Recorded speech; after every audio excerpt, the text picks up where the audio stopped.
¿Qué va a ser? ¿Qué va a ser? Eh, Esta vez, conceptos de la última clase con el señor Quero. El señor Miyagi, le dijeron por ahí. Eh, bueno, caramelito reglamentario. Así que vamos, despeguemos. ¿Qué es la libertad de expresión y qué evolución tiene? Bueno, a ver, la libertad de expresión significa el derecho de cada persona. Ah, gracias, Trencito, gracias, sí. El, bueno, el derecho de cada persona a difundir sus ideas, opiniones e informaciones a través de cualquier medio. Originalmente se hablaba de libertad de prensa en 1853 o de libertad de imprenta, artículo 32. Pero hoy se entiende en un sentido más amplio porque ahora tenemos radio, tenemos televisión, tenemos internet, tenemos redes sociales, así como otros medios artísticos o simbólicos de expresión. Después de la sanción constitucional de 1853, el derecho fue a veces limitado por la práctica, por ejemplo, antes de la calificación que censuraban películas o libros, ¿sí? Con el regreso de la democracia en 1983 se ratificó que en nuestro país uno de los pilares del sistema democrático es la libertad de expresión. Y desde ese entonces, ese derecho se entiende dinámicamente. Lo que valía como prensa en 1853, hoy incluye redes sociales, blogs y otras plataformas digitales. Por ejemplo, durante una campaña electoral se observó que la ley de veda no contemplaba redes sociales, de forma que no hay veda electoral en Internet. Y eso ilustra cómo la tecnología expande el alcance del discurso público, exigiendo reinterpretar las normas antiguas en el mundo que conocemos hoy, ¿no? Bueno, la Constitución de nuestro país prohíbe taxativamente la censura previa, ¿sí? Desde 1983 en adelante. La Corte Suprema sostuvo que no tiene que existir censura previa, ni directa ni indirecta.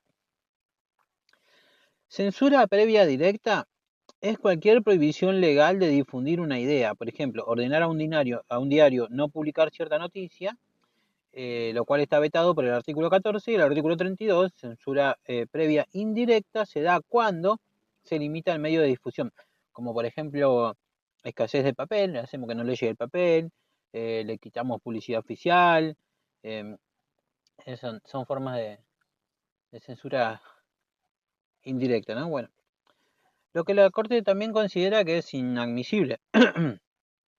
Perdón. En cambio, la responsabilidad ulterior, si es posible, no se nos puede impedir, ¿sí? Eh, no se nos puede impedir expresar ideas, pero sí podemos ser demandados si causamos daño con lo que dijimos. O sea, si bancatela, si le dijiste algo, sos responsable. Bueno, la Convención Americana en su artículo 13 lo expresa claramente: el ejercicio del derecho de expresión no puede estar sujeto a censura previa, sino a responsabilidades ulteriores. ¿Qué quiere decir? Nadie puede prohibir a priori un mensaje, pero si la información resulta falsa o lesiona derechos de terceros, bueno, el autor va a tener que responder judicialmente después por difamación, así que injurias y cualquier otro delito reconocido. Como dice la doctrina, lo que no pueden es prohibirme que lo diga, pero si yo afecto a alguien y causo un daño, bueno, puedo ser sujeto a responsabilidades. Entonces, prohibido todo intento de silenciar antes la palabra, permitido sí exigir responsabilidad penal o civil después si se demuestra un daño real. La Corte Suprema y los tribunales de nuestro país fueron desarrollando precedentes fundamentales, como por ejemplo el caso Campillay de 1986. La Corte estudió una demanda por una noticia falsa publicada sobre un comisario de policía, y ahí se establecieron criterios para eximir de responsabilidades al medio, ¿sí? No hay indemnización si la noticia se presenta como algo potencial o informativo, se citan las fuentes o no identifica categóricamente al afectado, o incluye datos de contexto. Es decir, si lo que comunica lo hace bajo reservas. Eh, por ejemplo, decir, bueno, según fuentes policiales, eh, sería el presunto autor. O tiene que mencionar de dónde salió la versión. O sea, bueno, según la pericia policial o el informe policial, o el parte médico de... Entonces, se evita caer en la difamación objetiva. En cambio, si va a haber responsabilidad, si afirma rotundamente un hecho falso sin respaldo alguno. Por ejemplo, fulano es el abusador. O sea, estamos en vivo y en directo, al estilo Crónica. Estamos en vivo y en directo enfrente de la casa del abusador. Es lo más común que van a encontrar. Bueno, entonces ahí sí se incumplen los requisitos básicos de diligencia, y esta doctrina Campillay se aplica tanto a figuras públicas como a privadas para evaluar la culpa del medio. Otro hito fue el caso conocido como Patito, por un personaje de títere insultante, donde el tribunal incorporó el estándar de la malicia real o real malice de la jurisprudencia estadounidense. Para calificar a alguien como persona pública en un tema de interés, se exige probar que el medio sabía que la noticia era falsa y que la difundió todavía sabiéndolo, con ánimo de dañar. En palabras de la Corte, solo se culpa a quien deliberadamente mintió y perjudicó a un funcionario o expuesto público, ¿sí? Y así, si un periodista incurre por error o negligencia ordinaria, se lo protege para fomentar un debate amplio. En Patito y otros fallos posteriores se aplicó reiteradamente que en el caso de figuras públicas solo existe responsabilidad ulterior si se comprueba falsedad e intención dolosa.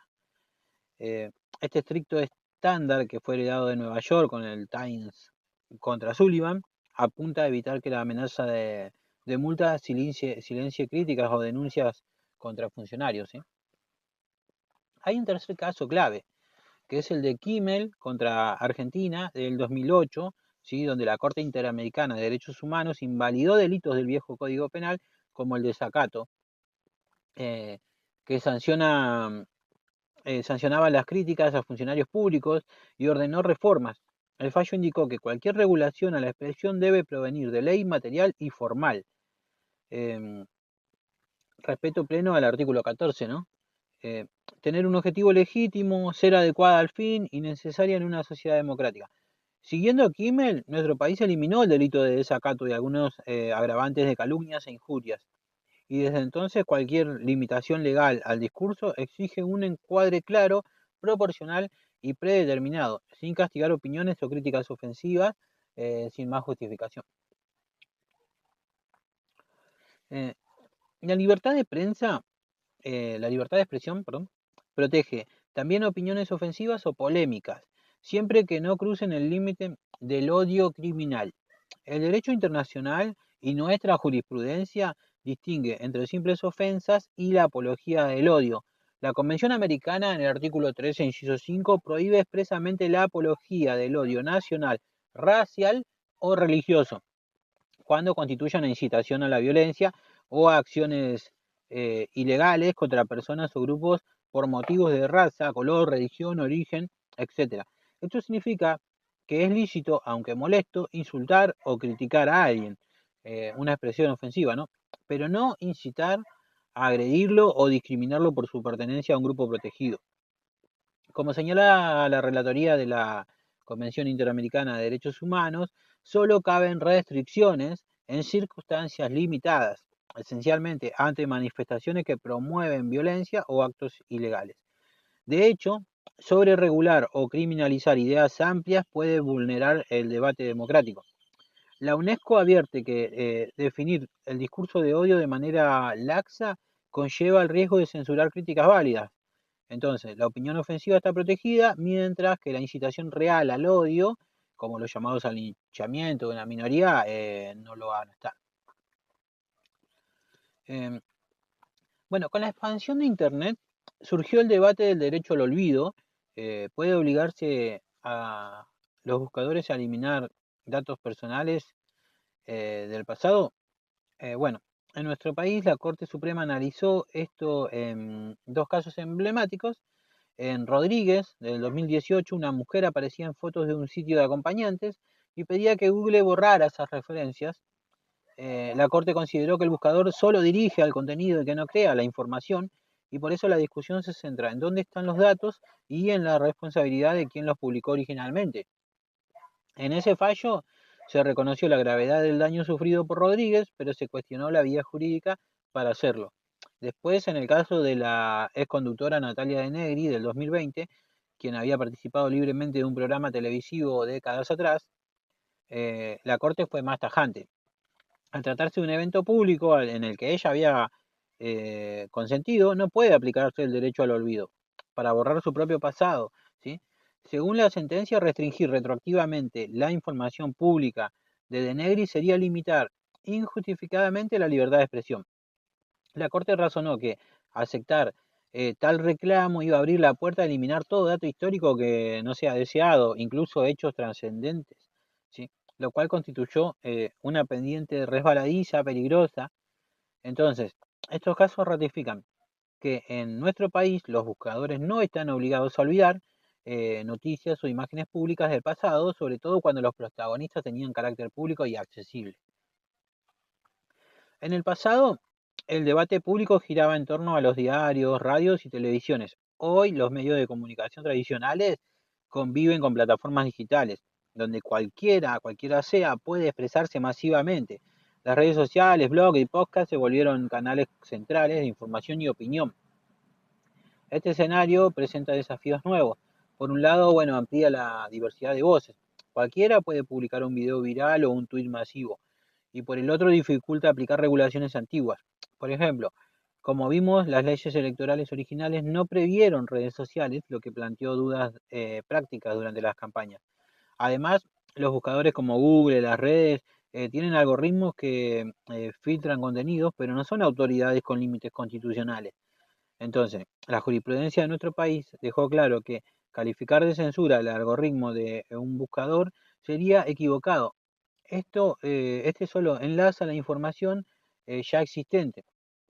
Por eso, en Rodríguez se había explicado que un motor de búsqueda es un instrumento para llegar a algo y que por sí solo no es violatorio de la ley. Eh, bueno, además los medios tradicionales siguen teniendo un papel relevante al crear la opinión pública, pero hoy enfrentan la competencia de nuevas voces digitales. El pluralismo exige examinar la influencia de grandes grupos mediáticos, las burbujas informativas en redes y el poder de las plataformas tecnológicas, sin dejar de proteger la libre circulación de noticias.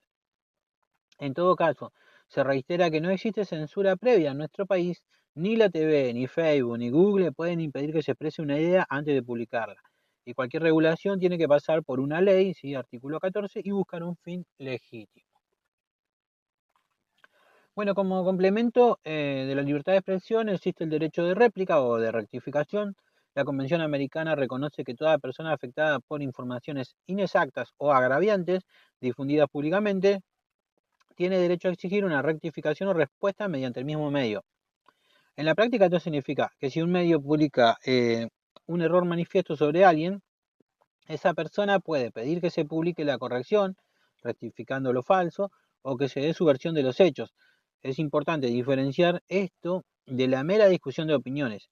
El derecho de réplica no se aplica cuando alguien simplemente opina distinto. Se activa cuando la información es errónea o injuriosa.